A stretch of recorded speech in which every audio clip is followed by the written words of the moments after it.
Bonjour, la belle entreprise est ravie d'accueillir Marine Couteau, cofondatrice de l'ECA, et Benjamin Vatine, cofondateur de SoWeFund. Bonjour à tous les deux et merci beaucoup d'avoir accepté notre invitation. Bonjour. Bonjour. Bonjour. Et pour commencer, Marine, est-ce que vous pouvez nous présenter l'activité de l'ECA, l'entreprise donc que vous avez cofondée? Oui, alors chez l'ECA, on s'est donné comme mission d'aider les enfants exceptionnels à vivre des vies exceptionnelles. Et pour ça, on développe un petit robot sphérique interactif qui a pour but d'aider ces enfants à mieux interagir et à mieux se sociabiliser. Donc les enfants exceptionnels, en fait, ça regroupe les enfants qui ont des troubles du développement, comme les enfants autistes, les enfants trisomiques ou polyhandicapés. Et alors, pour illustrer votre activité, est-ce que vous pouvez nous faire une démonstration et expliquer quel est le rôle de ce robot ? Alors, ce robot, il peut se déplacer de manière autonome, il peut faire des couleurs, des vibrations, et en fait, il vient intéresser et motiver l'enfant. Donc, c'est un médiateur pour permettre aux éducateurs ou aux parents de venir travailler avec l'enfant. En fait, on peut avoir des applications sur la base des fonctionnalités qui permettent de travailler des objectifs éducatifs précis, comme par exemple une application de l'auto des couleurs, où le robot va faire plusieurs couleurs et l'enfant doit l'attraper quand il est vert. Cette application, ça permet de travailler la reconnaissance des couleurs au niveau cognitif, ça permet aussi d'interagir avec l'éducateur et ça permet de travailler le tour à tour, interaction sociale, etc. Ça veut dire que là où le soignant aurait du mal à capter l'attention de son patient, de l'enfant, le fait d'avoir un ordinateur, d'un robot, c'est plus ludique et ça va permettre d'attirer l'attention de l'enfant. Alors, c'est ça, un robot, ça permet de diffuser moins d'informations, donc l'enfant comprend mieux le robot, et ça permet de faire plus facilement le lien avec l'éducateur ou le parent. Et c'est aussi le fait que le robot soit interactif. Donc, il y a tout un tas de capteurs dans le robot qui permet de savoir si l'enfant l'a secoué, si l'enfant l'a touché de telle manière, à tel endroit. Donc, on peut, par exemple, analyser ces données, suivre les progrès de l'enfant, et savoir qu'à chaque fois qu'il est rouge, il le secoue, il le balance contre le mur, peut-être qu'on ne va pas lui proposer le rouge tout de suite. Donc c'est aussi l'interaction du robot qui permet d'intéresser l'enfant. Comment vous est venue l'idée de créer ce robot ? Alors l'idée, elle est venue à l'école. Avec Ladislas de Toldi, mon associé, on a fait l'école de biologie industrielle à Cergy-Pontoise. Et en fait, pendant un cours de design et société, le professeur avait un enfant autiste. Donc nous a expliqué les besoins de ses enfants. Nous, avec Ladislas, on était sensibilisés au handicap. Donc on a cherché à travailler sur le sujet. On a vu que dans beaucoup de recherches scientifiques, la technologie était utilisée pour ces enfants. Et on a repris l'idée ensuite dans un cours l'année d'après de marketing et création d'entreprise. Et après l'école, on a continué à développer le projet. À vos côtés, Marine, je disais donc qu'il y a Benjamin Vatine qui, lui, a créé SoWeFund. Quelle est l'activité de SoWeFund ? SoWeFund, c'est la première plateforme d'investissement participative dédiée au co-investissement avec les professionnels du secteur. On a beaucoup entendu parler de crowdfunding. Donc nous, aujourd'hui, on s'est spécialisé dans l'investissement dans les startups pour prendre part à l'aventure. Notre ambition, c'est de démocratiser cet investissement au capital des jeunes sociétés les plus innovantes comme l'ECA et de permettre donc à tout à chacun d'investir et de soutenir les jeunes entreprises françaises. Là aussi, pour qu'on comprenne bien, moi je suis un particulier, j'ai envie d'investir dans une start-up, je passe par SoWeFund pour investir dans cette start-up ou cette entreprise innovante, à côté d'investisseurs qui, eux, sont des professionnels. Absolument. On est dans un secteur assez risqué puisqu'on parle du monde du capital risque. Et nous, comme notre ambition, c'est de permettre à tout à chacun d'investir, on a voulu essayer de limiter un petit peu ce risque en permettant en fait à notre communauté d'investisseurs particuliers de co-investir dans les mêmes conditions d'investissement que ces professionnels du secteur que sont les réseaux de business angels, les fonds d'investissement, les fonds d'entrepreneurs. Et le fait d'investir avec des investisseurs professionnels, est-ce que c'est garant et ça exonère de tous les problèmes, entre guillemets, mais vous l'avez rappelé, c'est du capital risque, ou le fait aussi d'investir à vos côtés via SoWeFund, ça apporte une deuxième garantie et ça limite les risques? En fait, voilà, l'idée, c'est de limiter un peu les risques. On aura toujours dans le monde du capital risque, quand on investit dans une jeune start-up, par définition, elle est jeune, donc elle a encore beaucoup de chemin à parcourir.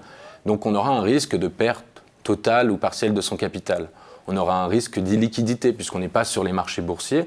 Donc on ne peut pas échanger comme on veut ses participations et ses actions. Mais le fait de pouvoir co-investir aux côtés de ces professionnels de l'investissement qui font ça de manière traditionnelle depuis maintenant plus de 20-30 ans dans ce monde de l'early stage, dans le monde du capital d'amorçage, eh bien, ça permet de rassurer un petit peu nos investisseurs et nous, de pouvoir proposer les meilleurs projets du moment. Je suis toujours un particulier, je veux investir. Est-ce qu'il y a un ticket d'entrée minimum ou ça peut être dès le premier euro, entre guillemets? Alors, il y a un ticket d'entrée minimum qu'on a essayé de rabaisser justement au minimum, qui est 100 euros. Alors qu'autrefois, pour pouvoir investir dans une start-up, comme peut-être les cas demain, il fallait au moins mettre 10, 20, 30 000 euros personnellement. Aujourd'hui, on a mis en place un dispositif, et c'est ça la force du crowdfunding, qui permet de rassembler tous nos investisseurs particuliers dans un holding qui permettra en fait d'investir dans la start-up. Et là, on rappelle bien que vous avez utilisé le terme de crowdfunding, mais qu'il n'y a pas d'échange, enfin, il n'y a pas de contrepartie. La contrepartie, c'est des dividendes ou de revendre ses actions, sa participation de façon plus importante, mais je n'aurais pas droit, par exemple, à un t-shirt ou un robot si j'investis chez Leka. Non, dans le crowdfunding, il y a en effet 3 modèles. Il y a le don contrepartie avec un tweet ou peut-être un t-shirt. Il y a le prêt, où là, vous pouvez prêter en échange d'intérêts, avec ou sans intérêt, puisqu'il y a aussi des prêts un petit peu plus, on va dire, social. Et puis, il y a l'investissement en capital, qui, lui, est en échange d'actions. Mais c'est aussi le moment où, si vous investissez, l'objectif, c'est non seulement de soutenir une jeune entreprise, mais d'espérer un très fort retour sur investissement. Donc évidemment, je ne vous ai pas fait venir tous les deux sur le plateau en même temps, le même jour. Quel est le lien ou les liens qui unissent Leka et SoWeFund? Alors nous, on a la chance de pouvoir accompagner Leka dans sa recherche de financement. Elle fait partie aujourd'hui des 5 startups qui sont en ligne sur SoWeFund, qui devraient normalement clôturer sa levée de fonds, on l'espère, de courant mois de février. Et est-ce que Marine dirait la même chose, que Leka a la chance d'être accompagnée par SoWeFund? Je dirais la même chose. Et on a la chance aussi, il y a autre chose qui nous lie, c'est qu'on a gagné, on est lauréat du concours Fundtruck qui a été organisé par SoWeFund. Et le fait d'être lauréat de ce concours, qu'est-ce que ça vous apporte? Nous, ça nous a apporté beaucoup de visibilité et surtout la possibilité d'aller rencontrer les investisseurs face à face. Parce que ça, c'est une véritable difficulté lorsqu'on lance son activité, qui plus est quand elle est innovante, on a besoin de fonds et que c'est pas facile de trouver les investisseurs. Alors, c'est pas facile de lever des fonds et effectivement, c'est pas facile de rencontrer tous les investisseurs et de rencontrer les bons investisseurs. Donc là, c'était un moyen de rencontrer les bonnes personnes et surtout beaucoup de personnes. Fundtruck, c'était le concours organisé par SoWeFund, mais là aussi avec quelques caractéristiques et quelques spécificités de Fundtruck. Est-ce que vous pouvez nous en dire 2 mots, Benjamin? Oui, alors le Fundtruck, c'est en effet une initiative de SoWeFund. On a heureusement été rejoint par un grand nombre de partenaires qui nous a soutenus dans cette aventure pour pouvoir le mettre en place.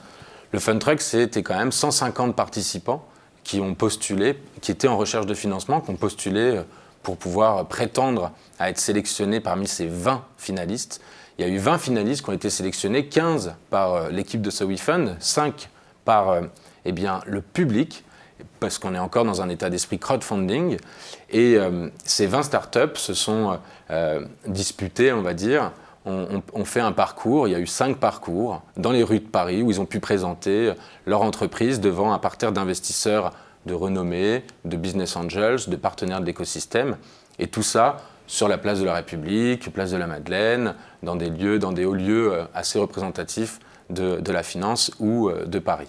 Et puis il y avait la grande finale après au ministère de l'économie à Bercy. On a eu en effet notre dernière grande étape qui s'est faite pendant le Fundtruck Tour au ministère. On a été accueillis par Axel Lemaire. Et puis notre finale qui s'est déroulée le 19 décembre, on va dire en indoor à l'intérieur, s'est fait chez BPI France, donc un acteur incontournable dans l'écosystème de l'entrepreneuriat et du financement sur les grands boulevards. Où en est Leka aujourd'hui ? Alors aujourd'hui, Leka, c'est un prototype qui a été testé avec plus de 70 enfants. Il continue d'être testé toutes les semaines dans des centres spécialisés.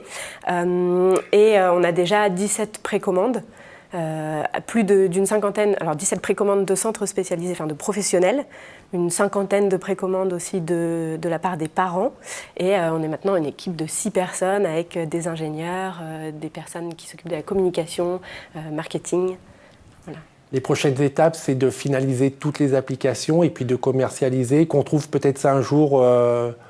Exactement, les prochaines étapes, c'est alors continuer notre levée de fonds sur SoWeFund pour l'objectif de fin février et développer les applications, l'industrialisation, production du prototype, enfin du robot, pour une campagne de financement participatif, cette fois-ci l'autre modèle dont on parlait sur une plateforme qui s'appelle Indiegogo, pour lancer des précommandes et donc pour une commercialisation qui est prévue début 2017. Aujourd'hui, les fonds que vous cherchez et que vous allez réussir à lever, ils servent à quoi? C'est ça, c'est vraiment la commercialisation et puis l'innovation encore, enfin la finalisation du prototype? Alors, ils servent à continuer les tests dans les centres spécialisés qui permettent de développer ces applications et ils servent à l'industrialisation et commercialisation.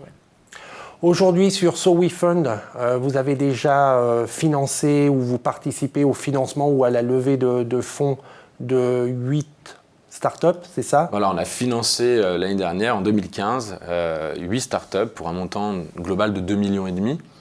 Qui sont dans quel secteur d'activité? Alors nous, on est une plateforme généraliste puisqu'on s'appuie en fait non seulement sur l'expertise de nos analystes, de notre équipe, mais également sur l'expertise de nos partenaires investisseurs, que sont les fonds, les réseaux dont on parlait tout à l'heure. Donc ce qui est intéressant, c'est qu'on peut mettre un projet un peu orienté santé, puisqu'on va pouvoir s'appuyer sur notre partenaire spécialiste de la santé. Mais on a financé une bière bio sans gluten, on a financé une housse de valise assez connectée, on a financé une machine à cocktail. Donc voilà, on a financé 8 belles entreprises et aujourd'hui il y en a 5 dont les cas qui sont à financer. Et c'est pareil, dans tout secteur, on a aujourd'hui une plateforme collaborative dédiée aux PME. On est en train de faire financer un outil, une application pour apprendre à jouer autrement de la guitare qui a déjà été téléchargée 4 millions de fois. Donc on a Entomopharm, qui est une très très belle start-up dédiée à l'éco-industrialisation. Donc c'est un équipementier qui permet la fabrication et la production d'insectes, plutôt la production. Donc tout ça pour dire qu'il faut aller sur le site de SoWeFund pour trouver de jolis projets à financer. Dernière petite question, parce que là je me suis beaucoup mis dans la peau du particulier, mais pour les chefs d'entreprise qui souhaiteraient se faire financer par SoWeFund, quels sont les critères à remplir? Alors, il faut savoir que dans le monde de l'investissement, du financement, une entreprise comme l'ECA, c'est 4% des entreprises qui réussissent à être présentées sur SoWeFund. Et nous, on a un taux de réussite d'environ 90%, donc il est plutôt bon. Mais ce qui est intéressant, c'est que... Enfin 90% après les 4%, c'est-à-dire qu'il y a une grosse présélection, mais on comprend, vous l'avez dit, vous aviez un concours, il y avait 150 entreprises, il y a 4% qui vont être retenus, mais une fois qu'il y a ces 4%, ils ont 90% de réussite, d'obtenir les financements, et puis on espère 100% de vivre 10, 15, 20, 30 ans. Voilà, ça c'est notre ambition, c'est notre objectif. Mais ce qui est important de savoir, c'est que quand on est un entrepreneur, il ne faut pas croire quand on s'adresse à une plateforme de crowdfunding, quelle qu'elle soit, que le crowdfunding, l'argent va tomber tout seul. C'est quelque chose qu'il faut préparer, c'est une campagne de financement qu'il faut préparer en amont, avec une stratégie de communication, un accompagnement dans sa campagne. Et donc, c'est le conseil que j'ai envie de donner à un entrepreneur qui vient frapper à notre porte, qui tente de nous soumettre son dossier. Eh bien, c'est déjà d'avoir une vraie stratégie, qu'une campagne de crowdfunding fasse partie de sa stratégie de développement, puisqu'une campagne de crowdfunding, c'est non seulement du financement, mais c'est également une grande campagne de communication. Merci beaucoup, bravo pour ce que vous faites, bonne continuation. Et pour ceux qui voudraient en savoir plus, parce qu'évidemment on a été trop vite, il y a un site internet pour l'ECA, leka.io. Leka.io, tout simplement leka.io. SoWeFund.com.fr. SoWeFund.com. SoWeFund.com. À nouveau, tous mes remerciements. On se retrouve la semaine prochaine, même heure, même endroit, pour découvrir les entrepreneurs de demain. En attendant que le souffle de la création et que l'esprit d'entreprendre vous accompagne. Au revoir.